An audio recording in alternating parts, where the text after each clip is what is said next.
मैं अंदर आ सकता हूँ सर? आइए आइए। नमस्ते सर। नमस्कार, बैठिए। नमस्ते। आप मिस्टर कपूर कुमार हैं? Yes sir. कपूर, आपने कोविड की वैक्सीन ले ली है? जी सर। तो मास्क हटा लीजिए। Thank you sir. हिंदी में बात करेंगे? जी सर। ठीक है कपूर, तो सबसे पहले तो बिना अपना नाम फिर से बताए हुए या फिर अपनी जाति धर्म वगैरह का कोई भी उल्लेख किए बिना अपना परिचय दीजिए। सर मैं पश्चिमी उत्तर प्रदेश के अलीगढ़ ज़िले का मूल निवासी हूँ। मैंने हाई स्कूल और इंटर यूपी बोर्ड से किया है और स्नातक किया है मैंने हिस्ट्री और पॉलिटिकल साइंस के साथ में डॉक्टर भीमराव अम्बेडकर यूनिवर्सिटी आगरा से। पॉलिटिकल साइंस से मैंने एमए किया है भीमराव अम्बेडकर यूनिवर्सिटी आगरा से। आप, मैं देख पा रहा हूँ कि 1992 में आप पैदा हुए। जी सर। 30 साल आपकी उम्र है। जी सर। जी सर। आपकी 10th क्लास करने में आपको 20 साल की उम्र लग गई। जी सर। ऐसा क्यों हुआ? सर इसके लिए मैं अपनी ग्रामीण पृष्ठभूमि को कहीं ना कहीं जिम्मेदार मानता हूँ। कितनी बार फेल हुए थे? नहीं सर, मैं फेल नहीं हुआ। फिर? एक बार भी फेल नहीं हुआ। मेरी शिक्षा का जो शुरुआती चरण है वो ही थोड़ा लेट शुरू हो पाया और इसलिए मैं क्रमबद्ध रूप से थोड़ा पीछे रह गया। थोड़ा नहीं, 30 साल में आप केवल एमए किया आपने अब तक? हाँ जी सर। कोई नौकरी नहीं की अब तक? लोग रिटायरमेंट प्लान करते हैं, आप पहली नौकरी के लिए धक्के खा रहे हैं। बिल्कुल, जैसे मैंने कहा कि मैं ग्रामीण क्षेत्र से था तो मेरी शिक्षा का पूरा अब तो दामन खैर से हैं, काहे के ग्रामीण क्षेत्र से हैं? ये रहा अलीगढ़, दिल्ली भी यही है और 2 बड़े महानगर उसके पड़ोस में है। नोएडा से कूदते हुए जाएंगे तो दिन में 4 चक्कर लगा सकते हैं। बिल्कुल सर, लेकिन जब मेरा जन्म था उसके बाद में मेरे शिक्षा की पूरा दारोमदार मेरे माता पिता पे था और वहीं से उन्होंने लेट एडमिशन किया। थोड़ा सा मुझे लगता है इसके लिए जो उनकी आर्थिक प्रॉब्लम्स थी वो भी जिम्मेदार रही हैं। चलिए ये बताइए कि अगर आप स्लो लर्नर हैं, स्लो ग्रोअर हैं, तो कैसे प्रशासन में आप सफल हो पाएंगे? आप तो धीमे सीखने वाले व्यक्ति हैं ना।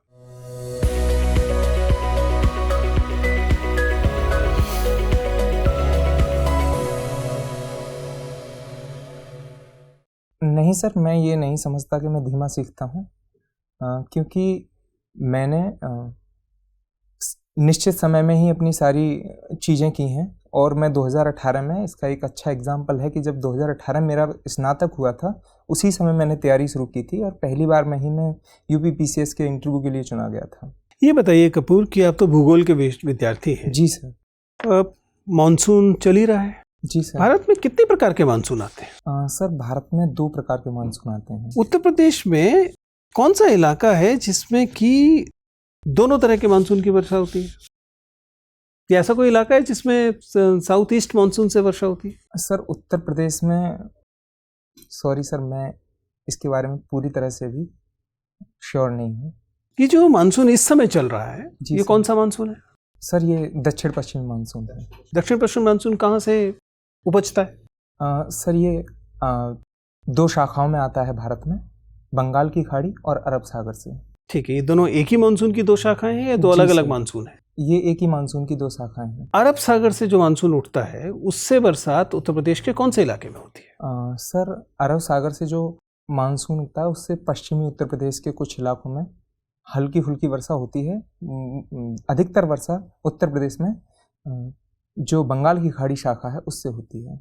कैसे तय होता है ये, मतलब क्या इसका पूरी प्रक्रिया बताइए।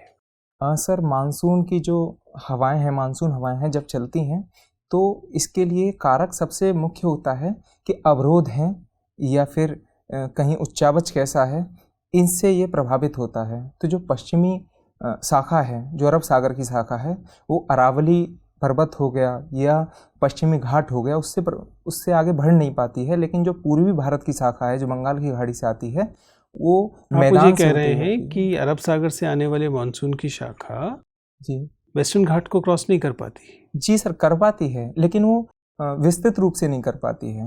वो कहीं श्रृंखलाओं के माध्यम से आती है, जैसे अरावली के दक्षिण में एक श्रृंखला आती है, तो इस तरह से आती है। लेकिन जिस तरह से पूर्व में बंगाल की खाड़ी से जो शाखा आती है वो एक विस्तृत क्षेत्र को लेते हुए आगे बढ़ती है और अवरोध न होने के कारण वो चाहे वो पंजाब हो, हरियाणा हो या राजस्थान का जो पूर्वी क्षेत्र है वहाँ तक भी वर्षा करती है।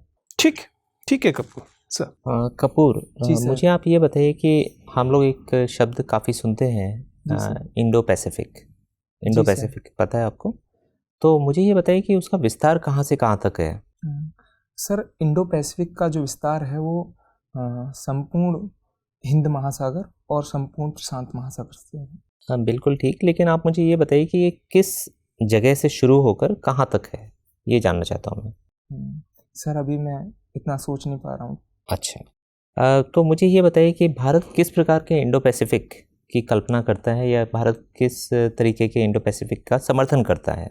सर, भारत शांति प्रिय इंडो पैसिफिक का समर्थन करता है, जो विश्व की शक्तिशाली देश हैं उनके दबाव मुक्त से, उनकी साम्राज्यवादी पॉलिसी से मुक्त होकर कहीं ना कहीं भारत पूरे इंडो पैसिफिक में शांति को समर्थन देता आया है। अच्छा, आपको लगता है कि भारत का जो यूएस की तरफ रुझान बढ़ रहा है, जी सर। ये कहीं ना कहीं हमारे जो चीन के साथ रिश्ते हैं उनको और ख़राब करेगा? और हमें ये बात भी समझ में या ध्यान में रखनी चाहिए कि जब भी यूएस के अपने इंटरेस्ट ख़त्म हो जाएंगे तो वो यहाँ से चला जाएगा, जबकि चीन तो हमेशा यहाँ रहेगा, वो हमारा पड़ोसी है। जी सर।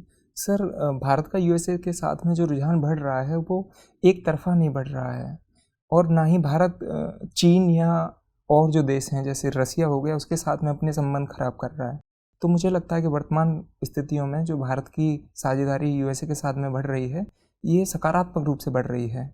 चीन पर इसका प्रभाव पड़ सकता है, लेकिन कहीं ना कहीं उससे भारत को मजबूती भी मिलेगी, क्योंकि अच्छा, एक शब्द काफ़ी सुनने में आता है, काटसा। काटसा क्या है? सर, काटसा एक्ट यूएसए के द्वारा लगाया गया था। उन देशों के लिए ये कानून बना है जो रूस के साथ में सिर्फ रूस है या कुछ और भी देश शामिल हैं इसमें? सर, मैं अनुमान लगा सकता हूँ, बताइए। सिर्फ रूस ही है। सिर्फ रूस ही है, चलिए आप देख लीजिएगा, लेकिन बताइए क्या होता है इसमें। सर, इसमें जिन देशों से हथियार लिए जाते हैं उस पर जो अमेरिका है वो प्रतिबंध लगा सकता है। अच्छा, आप इसको देख लीजिएगा। मुझे ये बताइए कि उत्तर प्रदेश सरकार की जो one district one product scheme है, जी सर। उसमें अलीगढ़ का कौन सा प्रोडक्ट है? सर, ताले और हार्डवेयर। ताले और हार्डवेयर। और आप मुझे ये बता सकते हैं कोई उत्तर प्रदेश के 4-5 जीआई टैग्स बताइए, और उन जगहों का नाम भी बताइए। सॉरी सर, अभी मैं याद नहीं कर पा एक भी याद नहीं कर पा रहे हैं? Sorry sir.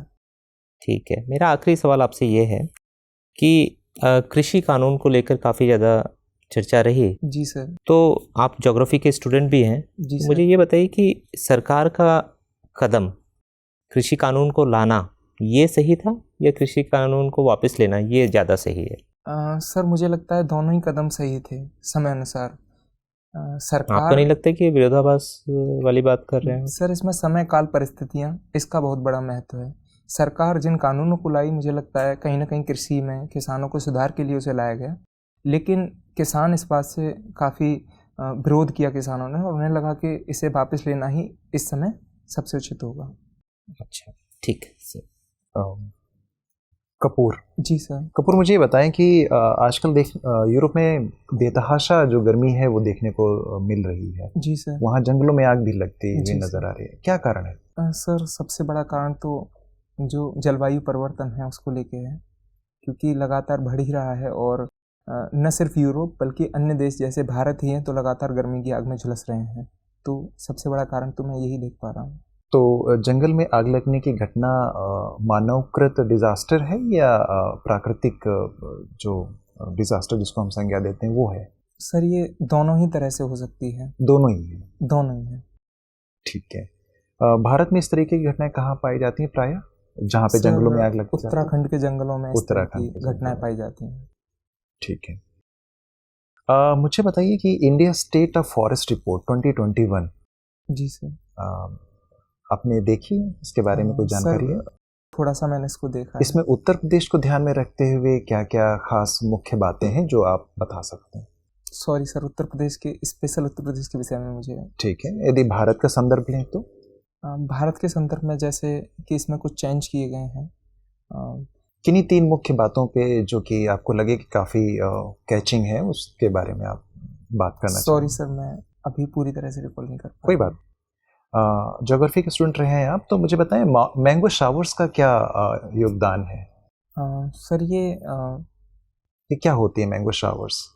सर ये दक्षिण भारत में हाँ जो पश्चिमी तट है वहाँ पे इस तरह की वर्षा होती है। ठीक जो आम जो फल होते हैं हाँ। उनको पकाने में महत्वपूर्ण इसका योगदान रहता है। ठीक है। अक्सर ऐसा कहा जाता है कि तमिलनाडु में लौटते हुए मानसून के द्वारा बारिश होती है, जी सर। रिट्रीटिंग मानसून जिसको सर। आप कहते हैं, ऐसा क्या कारण है? सर इसके लिए 2-3 प्रमुख कारण हैं। जो एक तो जेट स्ट्रीम, क्योंकि वो 2 शाखाओं में विभाजित हो जाती है, और दूसरा कि जो दक्षिणी गोलार्ध है वहाँ पर निम्न दाब उत्पन्न होने लगता है, और कहीं ना कहीं भारत के उत्तरी क्षेत्र में हाई प्रेशर जो उच्च दाब पैदा हो जाता है और मानसून लौटने लगता है, और जो हवाएं पीछे चलने लगती हैं वो। ठीक है। कपूर, मुझे बताइए कि आपने तो पॉलिटिकल साइंस से मास्टर्स भी किया है और ज्योग्राफी आपका ऑप्शनल है। अल्फ्रेड महान एक बड़े विद्वान हुए हैं। जी सर। क्या योगदान है उनका? मैं अगर सही समझ पा रहा हूँ अल्फ्रेड वेबर, सम महान नाम करके एक विद्वान। सॉरी सर मैं। ठीक है। अच्छा मुझे बताएं कि आप तो ज्योग्राफी के स्टूडेंट हैं, किसी भी जगह की कल्चर उसकी पॉलिटिकल ज्योग्राफी से कैसे निर्धारित होती है? सर बिल्कुल। अगर हम इसका उदाहरण राजस्थान जैसे क्षेत्रों को लें तो। हाँ सर बिल्कुल, हम इस तरह से चीज़ें समझ सकते हैं। जैसे जहाँ मैदानी क्षेत्र हैं वहाँ हम देखते हैं कि वहाँ का कल्चर जो है, अगर वहाँ कृषि अच्छी होती है तो वहाँ शाकाहारी या नैतिकता के गुण अधिक मिलेंगे, जबकि अगर हम ऐसी जगह देखें जहाँ पे द्वीपीय क्षेत्र हैं तो वहाँ मांसाहारित का गुण जो संस्कृति में अधिक मात्रा में पाया जाएगा। ये तो आपने ठीक है, संस्कृत का एक हिस्सा है खान पान, और जी बाकी अन्य कारक जो है जैसे अगर हम देखें तो जो मैदानी क्षेत्र होते हैं वहाँ पर पहले या वर्तमान में भी युद्ध लड़े जाते थे, जिनका प्रभाव वहाँ की संस्कृति पर, वहाँ की बोलचाल की भाषा पर या उनके जो व्यवहार है उस पर भी देखा जा सकता है। जैसे कि हरियाणा और पंजाब में लड़ाइयाँ अधिक हुई हैं, वहाँ उग्र एक तरह से उनकी भाषा भी खड़ी बोली की तरह बोली जाती है। आपने इन्वायरमेंटल इम्पैक्ट असेसमेंट का नाम सुना? पर्यावरणीय प्रभाव सूचना, हाँ ऐसे ही कुछ प्रभाव है। हाँ। सर सुना है, लेकिन एनजीटी के बारे में सुना? हाँ सर। क्या है ये एनजीटी? National green tribunal? हाँ सर, ये ट्रिब्यूनल है जो 2010 में लाया गया था अभी सरकार द्वारा, जो पर्यावरण के संदर्भ में ठीक है जो भी फैसले होते हैं, और कहीं ना कहीं अनुच्छेद 21 जो हमारा कंस्ट्रक्शन एक्टिविटीज को लेके हाँ अभी कुछ मानकों में परिवर्तन किया गया है। जी सर। क्या जानकारी है आपको? Sorry sir. ठीक है। कपूर जी सर। ये बताइए कि अगर मान लीजिए कि आपके पास उत्तर प्रदेश में एक 12 वर्ष की विकलांग बालिका है, 12 ईयर ओल्ड जी सर। विकलांग है, ठीक है, दिव्यांग है, जी सर। आप उसे कौन कौन सी योजनाओं का लाभ लेने के लिए कह सकते हैं? अगर सर वो मेरे पास मदद मांगने आती हैं तो जैसे अगर वो महिला है तो 12 वर्ष की विकलांग बालिका है तो बालिकाओं के लिए जो बहुत सारी योजनाएं चला रखी हैं उनमें सीधा नाम बताते हैं सर, ये स्कीम उस पर लागू होती है, ये होती है, ये होती है, ये होती है। जैसे सॉरी सर मैं एक भी स्कीम नहीं बता पाएंगे उत्तर प्रदेश की? सर बहुत सारी स्कीम हैं, लेकिन अभी अचानक से दिमाग से थोड़ा सा वो हो रहा है। चलिए कोई बात नहीं। जीएसटी काउंसिल ने हाल में एक नया फैसला लिया जिसके तहत जो खुले अनाज लोग ले रहे थे, डेयरी प्रोडक्ट ले रहे थे, अब उन पर भी उन्हें जीएसटी देना पड़ेगा। जी सर। क्या औचित्य समझ में आता है आपको? गांव की दुकान के हिसाब से सोच के देखिए, इस हिसाब से बताइए कि क्या दूरगामी प्रभाव इस बात के आपको दिखाई देते हैं? सर मैंने इसके बारे में जब पढ़ा था तो मैंने ये पढ़ा था कि ये जो डिब्बा बंद जो खाना होता है, या डिब्बा बंद या जो पैकिंग में जो आटा होता है, या डिब्बा बंद दही होता है, उन पर टैक्स की बात की गई है। तो ग्रामीण क्षेत्र में अभी तक तो इस तरह की चीज़ें बहुत बड़ी मात्रा में नहीं देखी जाती हैं, बल्कि वहाँ तो जो आटा, खुला आटा हो गया, खुला दही हो गया, इस तरह की चीज़ें ही चलती हैं। तो जो खाद्य प्रसंस्करण है उसको बढ़ावा देने के लिए और कहीं ना कहीं उसे उसकी विकास में भागीदारी को भी लाने के लिए। और टैक्स बढ़ने से कैसे किसी भी इंडस्ट्री को फ़ायदा होता है? नहीं सर, जो खाद्य प्रोडक्शन बढ़ रहा है उसका विकास में, भारत के विकास में कहीं ना कहीं योगदान बढ़े। तो इसलिए, क्योंकि अर्थव्यवस्था तभी मजबूत होगी जब तक हम कर नहीं लगाएंगे। इससे पहले जीएसटी किन उत्पादों पे लगता था और अब क्या बदलाव आया है इस मामले में? सर ये मैं अभी मुझे पूरी तरह से याद नहीं है, मैं इसे ज़रूर जाके देखूंगा। चलिए कोई बात नहीं। आप तो अलीगढ़ से हैं मूलतः? जी सर। अलीगढ़ लगभग ऐसी जगह पे है जहाँ से गंगा और यमुना लगभग बराबर दूरी पर होती है। जी सर। सबसे कम दूरी अगर हम उत्तर प्रदेश के मामले में जानना चाहें तो किस जगह दिखाई देगी? सर गंगा। दोनों नदियों के बीच सबसे कम दूरी कहाँ पर दिखाई देगी? सर सबसे इलाहाबाद में दिखाई देगी। हाँ इलाहाबाद। सबसे ज्यादा कहाँ दिखाई देगी? सर सबसे ज्यादा जहाँ से, जगह का नाम बताएगी। इस जिले में गंगा और यमुना के बीच दूरी सबसे ज्यादा है। सर क्षमा कीजिएगा, मैं इस सोच पा रहे हैं मैं सवाल क्या? गंगा और यमुना के बीच में सारा उत्तर प्रदेश है। बिल्कुल सर सोच पा रहा हूँ, लेकिन मुझे लगता है जहाँ से ये उत्तर प्रदेश में प्रवेश करती हैं, जो गंगा बिजनौर से प्रवेश करती हैं और यमुना सहारनपुर से प्रवेश करती हैं, वहाँ शायद इनकी दूरी अधिकतम हो। संभवतः। हाँ संभवतः। ये बताइए कि जो एक्सप्रेस वे बन रहे हैं ये एकदम नदियों के सहारे क्यों बनाए जा रहे हैं? क्या लॉजिक है इसका? हाँ सर मुझे Yamuna express way, Ganga express way. नहीं सर, क्योंकि नदियों की जो धार है वो कहीं ना कहीं एक सीधी रेखा में बही है और एक्सप्रेस वे शहरों को नहीं जोड़ते, बल्कि ये क्षेत्रों की जो दूरी है उसको कम करना इनकी प्राथमिकता रहती है। तो कहीं ना कहीं उसी चीज़ को, दूरी को कहीं कहीं कम करने के लिए एक, और जो नाम है वो कहीं ना कहीं उत्तर प्रदेश की जो संस्कृति है गंगा यमुना के रूप में, उसको नाम इस तरह से दिया गया है। शायद मैं इस तरह का अनुमान लगा पा रहा हूँ, क्योंकि ये मेरा मानना है। ठीक है कपूर, आपसे बात करके अच्छा लगा, आप जा सकते हैं। ठीक है सर, नमस्ते, थैंक यू सर।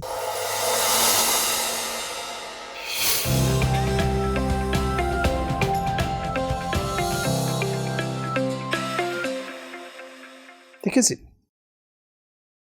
कपूर, कितने नंबर थे 18 में दिया ना आपने?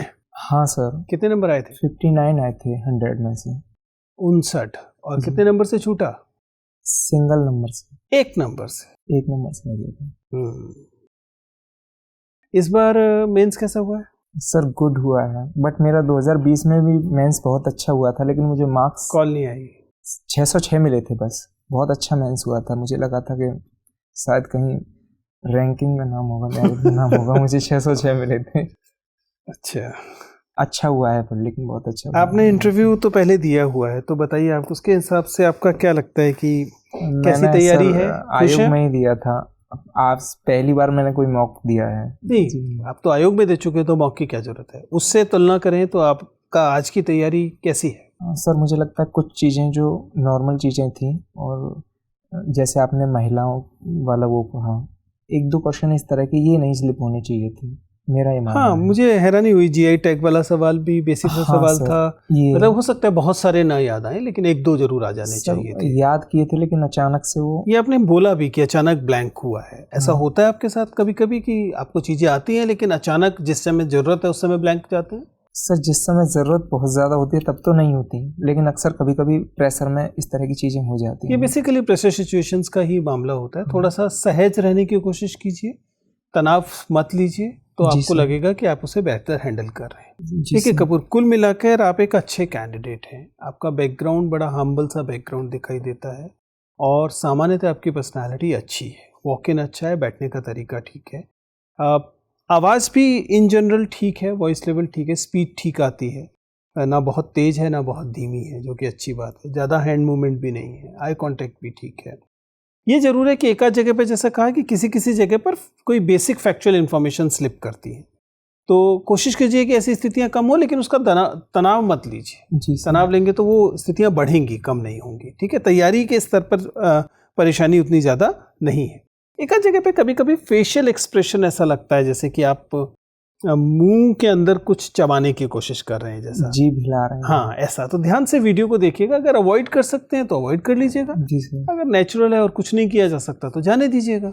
ठीक है ना, अगर रोक सकें तो अच्छा रहेगा। बाकी जनरली ठीक था। ज्योग्राफी पर चर्चा ठीक ठाक हो रही थी। एक बार देख लीजिएगा, एल्फ्रेड महान इम्पोर्टेंट